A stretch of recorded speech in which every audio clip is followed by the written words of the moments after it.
All right, welcome into another edition of the San Francisco 49ers Report by Chat Sports. I'm Chase Sr., and coming your way here on the rundown, some more 49ers schedule analysis and some really fascinating data from Warren Sharp of Sharp Football Analysis. Another look into this historic rest disadvantage for the Niners here on their 2024 schedule. And speaking of that schedule, we'll run through it once again as a little bit of a refresher and a little bit of a reminder as to what's to come up for the Niners here this upcoming season. Week 1 against the Jets on Monday Night Football. Week 2 on the road against the Minnesota Vikings. Week 3 on the road against the Los Angeles Rams. Week 4, Niners come back to Levi's Stadium for the first time since Week 1. They host the New England Patriots. Week 5, another home game against the Arizona Cardinals. Week 6, short week against the Seattle Seahawks on the road, Thursday Night Football. Week 7, Super Bowl 58 rematch at home against the Kansas City Chiefs. Week 8, Dallas Cowboys, Levi's Stadium, Sunday Night Football. Week 9 bye, perfectly situated for the Niners there. That's how the schedule makers did San Francisco a favor. Week 10, cross-country travel against the Tampa Bay Buccaneers in Tampa. Week 11, Seattle Seahawks in NorCal. Week 12 on the road against the Green Bay Packers. And then the Niners stay on the road in that region. Very cold weather. Buffalo Bills on Sunday Night Football. Week 14, Chicago Bears back at home. Week 15, Rams at home on Thursday Night Football. Week 16, on the road against Mike McDaniel and the Miami Dolphins. Week 17, Detroit Lions Monday Night Football. And then the finale, I should say, Week 18, Arizona Cardinals on the road in Glendale, Arizona. Now, again, we're going to be talking about this Niners rest disadvantage with some really interesting data from the aforementioned Warren Sharp. But we talked about that rest disadvantage being even greater than it was last year when San Francisco had to play a lot of teams coming off of their respective byes. So with that, this is today's poll question. Is this rest disadvantage for the Niners a big deal? I want you to type B for yeah, it's a big deal. O for no, it's an overreaction. Let me know right now down in the comment section. I next want to pop up this photo of the 2024 NFL rest edges. This is both net and weekly. And a theme of this show, you see the Baltimore Ravens up top because they have the best rest advantage in the NFL. A lot of green at the top of your screen as we kind of nerd out on today's show. We want to inform the audience as much as possible. And then all the way at the bottom, 32nd among 32 teams, it's the San Francisco 49ers with a lot of red with the largest rest disadvantage in the NFL. And again, this data coming from Sharp Football Analysis. So let's run through it here. And it doesn't just have to do with the Niners. This is something that has to do with the entire NFL. After not scheduling 3 games in 10 days for any team over the last 5 years, okay, the NFL scheduled this scenario for 9 teams this year. For context, in all of the games of the last decade combined, there were only 2 such sequences like this, with none occurring in the last 5 years. It occurs 9 times this year alone. And after not scheduling 4 games in 17 days for any team the last 2 years, the NFL scheduled this scenario 7 times for 2024. For context, in the previous 5 years, this sequence occurred just 5 total times. It occurs 7 times in 2024 alone. The big question here that we can all pose to ourselves on today's 49ers Report. Why is the NFL doing this, given how physically demanding and taxing football is? A little bit of greed, opting for TV ratings, great matchups and money over player safety and health. There's really no other reason. No NFL teams should be playing 3 games in 10 days. I know I'm getting a little bit older.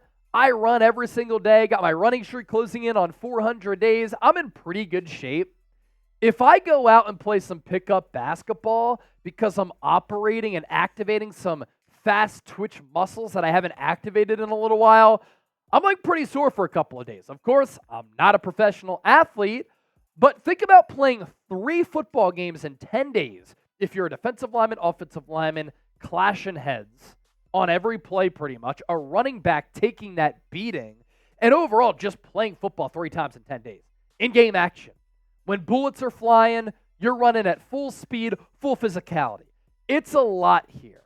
Furthermore, when assessing strength of schedule, oftentimes people think of just the opponents. You look at the schedule like we just did. Okay, who do the Niners play in 2024?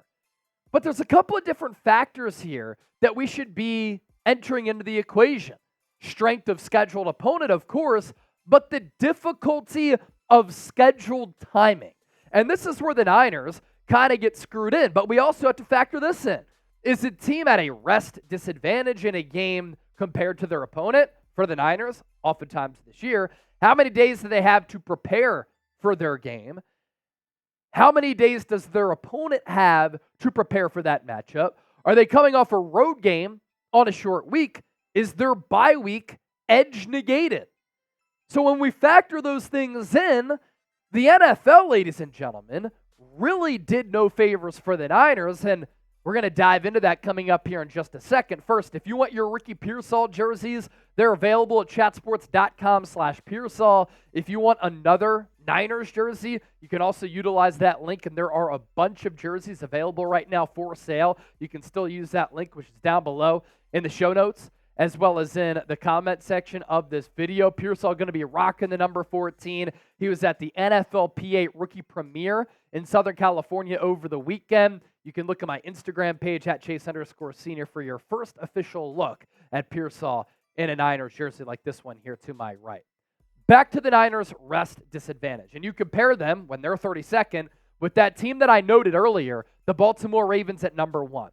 The Ravens are at plus 16 days of net rest edge. That is the number 1 largest net rest edge in the Sharp Football Analysis database history, which dates back 35 years to 1990. The Ravens' net rest edge, the largest in modern NFL history. The 49ers, on the other hand, are at minus 21 days of net rest edge. That is tied for the 6th largest disadvantage since 1990, with only the 99 Chargers, 93 Dolphins, 2012 Eagles, 93 Packers, and 2005 Chargers being worse. So when you think about that, the Ravens are at plus 16, and the Niners are at minus 21. That is a 37-day swing in rest edge. So when you boil that down and you put that into perspective, the NFL season, September, October, November, December, is really the regular season. It bleeds into January, right? So 4+ months from start to finish. So the Ravens here have over 1 month of more days of rest than the San Francisco 49ers. How is that fair? It's wild. It seems unfair. It is. Now, is it everything? No. Is it something? Yes. And nowadays, especially in this country, multiple things can be true at one time. You don't just have to take one side of the argument. As for how that ranks historically, the 37-day swing in rest edge, the worst for any season in the Sharp Football Analysis database going back to 2000, and the 2024 schedule set a record with the Niners getting minus 32 days of total negative rest edge. So it's a concerning trend with these rest edges getting worse of late across the entire National Football League. And for the Niners, minus 32, that's a huge number here. They have 21 fewer days of rest than their opponents. So remember this when the 2024 season comes around. I won't blame the Niners if at some point they kind of go the NBA route and they go load management and they sit a player for a game just to get that rest if they're feeling a little bit banged up. Now, the plus of this is that the Niners had the worst rest disadvantage last year in the NFL. So number one, the Chiefs third worst, and they still appeared in the Super Bowl. My concern, because people have thrown that out, how does this all carry over year to year? Because it's not just back-to-back years in which the Niners are on the wrong side of this. They've also played deep into the season and more football compared to other teams because they've made it to 4 NFC championship games in 5 years. Why can't the NFL factor that in and understand we do crazy ratings when the Niners play? They're the biggest brand and best NFL franchise west of the Dallas Cowboys because the Broncos stink. The Chargers are trash. The Raiders are garbage. Seattle, they've been weak and down the last few years. Arizona, not a good team either. And the Niners are a money-generating machine for the National Football League. So, look, in a game of physicality and force, you can't act like rest is absolutely meaningless. It is important.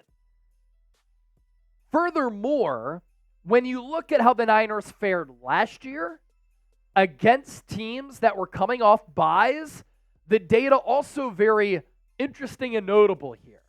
There were 3 games that we want to get to. Bengals, Browns, Seahawks. The game against the Bengals in Week 8, Cincinnati, plus 8 days of rest as the Niners played on Monday Night Football in Minnesota in Week 7. Remember how sluggish the Niners looked at that point of the season? So the Niners were coming off a short week road game in primetime with reduced rest as the Bengals were coming off a bye. And then against the Browns in Week 6, the Niners were on the road and the Browns were coming off a bye. I know it was rainy, but remember how slow the Niners looked in that game? Deebo Samuel also got banged up. The game against the Seahawks, Week 14, late in the year. Seattle had a mini bye because they played on Thursday Night Football the week before, so they had a 3-day rest advantage over the Niners. And when you look at the results of those 3 games, the Niners went 0-3 against the spread. For the bettors out there, they did not cover the spread when they were favorites in all of those games. They lost against the spread by 32.5 points combined, despite being favored by 14.5, 9.5, and 4.5 points in those 3 games. They also won just one of those 3 games. And again, the eye test told you everything that you needed to know because the Niners did not look like a healthy, crisp, fast team that was firing on all cylinders. They were struggling because they were beat up and they were tired. So that's why these things matter a little bit. Again, is it everything? No. Is it something? Yes. Before we hop on out of here, make sure you give me a follow on X. Give me a follow on Instagram at Chase_Senior. Putting out a lot of thoughts, a lot of coverage, short-form content, long-form content, all my social media pages. Really appreciate the support. Hope you enjoyed the show. And if you're still watching right now at the end of this video, give me a real one down in the comment section.